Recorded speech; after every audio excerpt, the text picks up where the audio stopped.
So in Who's Your City, I asked a question, a very simple question. What makes a great city? What makes a city that can attract people?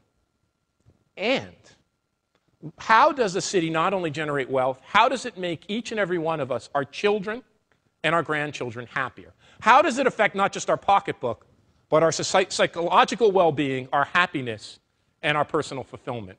We partnered with the Gallup organization. We surveyed 30,000 Americans.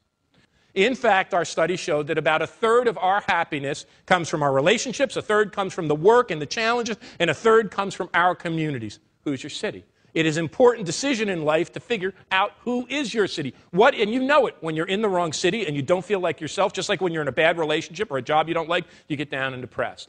But when you get that thing right, you get elevated. We went further. I'll tell you what's the killer in city after city, community after community. It's that top-down, I know the way, I'm the leader kind of mentality. I asked Jane Jacobs this. I said, Jane, what makes a great city? She said, Richard, every city in its neighborhoods and communities have all kinds of community energy. It's coming up from the bottom. It can be harnessed. She said, beware of the squelchers.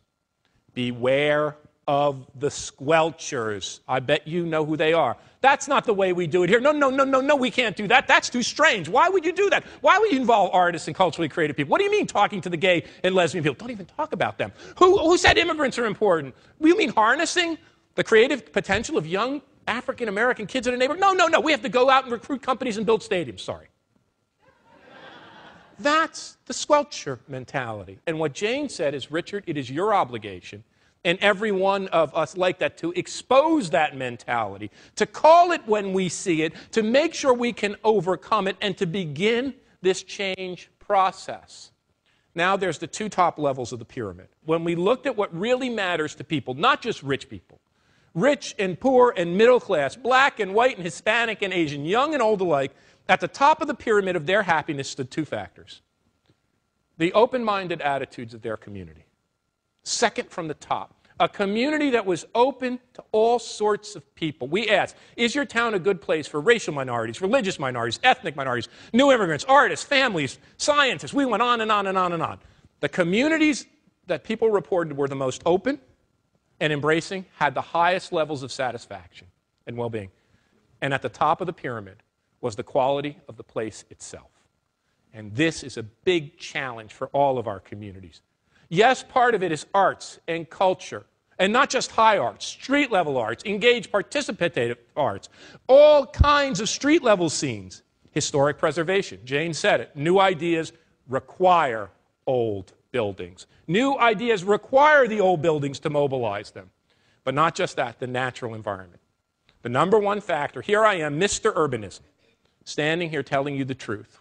And when I look at that waterfront, it gives me great joy. But this is absolutely critical. We're not just going to build cities on urban grit. No matter how much urban grit we have, and it's important, and it's critical, and using old buildings and historically preserving them and redeveloping them, they have to be integrated with the natural environment. People want clean water. They want green trees. They want a sustainable environment. All those things go together. Detroit has many assets. You know, about 15 years ago now, I go, and I hadn't written Rise of the Creative Class. I didn't even know what a creative economy was. I was asked to come to the city of Seattle. And I'll tell you, the second person who ever brought me to a town was Carol Coletta. So the next place I went after that was Memphis. But this was like my first visit to a town. I wasn't giving a speech. I was just going meeting with people.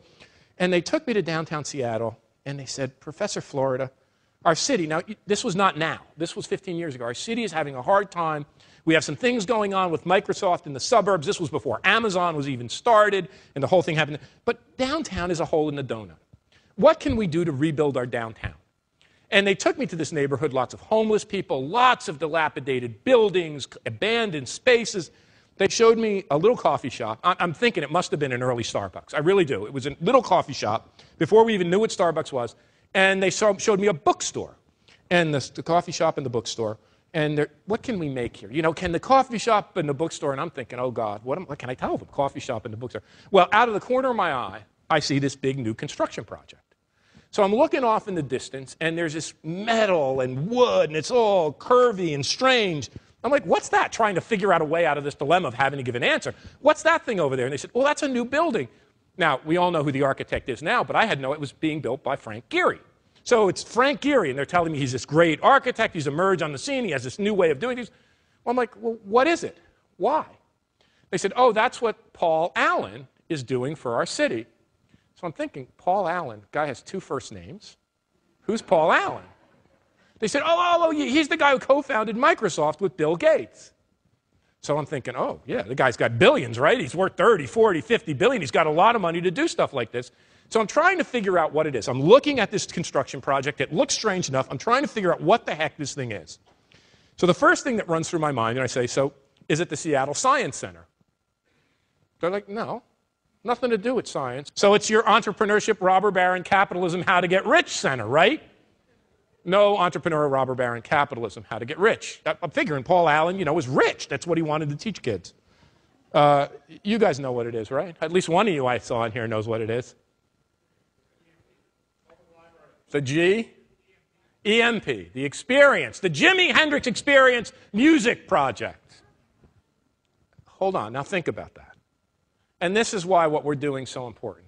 This is why the creative economy includes all of us. This is why the artists and the entertainer and the designers go together with the scientists and the biotech people and everyone together. This is why Detroit is in the same basket with the 2 great university-led metros right at your doorstep, Lansing and Ann Arbor. 2 of the great educational powerhouses together, probably the greatest single research university in the world. This is why it all comes together. Creativity begets creativity. You see, it wasn't Einstein. It wasn't Edison. It wasn't a Mellon or a Carnegie or a Rockefeller that motivated Paul Allen, arguably the greatest computer developer of our time.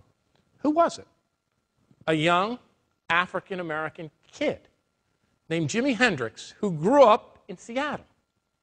And he went off and he fought in the 101st Airborne, and he came back and he wanted, in his words, he wanted to create a modern blues. Think about that. He wanted to create a modern blues, so he studied that guitar. He reinvented that guitar. He listened to his blues, his Muddy Waters and his Howlin' Wolf, and he went back and he played with the Isley Brothers on the Chitlin circuit. And he played with Little Richard, and he went to Nashville and he learned his country music. Then he went to England. He studied the Beatles. He came back to New York. He learned about Bob Dylan, and he covered his tunes. He heard Coltrane and Miles. He brought jazz into the mix, and he changed the way we heard music. Not only that, he was a technological innovator. He took those amplifiers and he added new tubes. He took those pedals and he created, and he worked with people to create new pedals, new speaker systems, new echoes, new reverb. He changed the way we heard music, and when he got a little money, he created his own bootstrap garage startup, his own studio. He took every single penny. He plowed it into that studio, Electric Ladyland, where he made the music. See, I was a guitar player. My boyhood idol was Jimi Hendrix. That doesn't matter.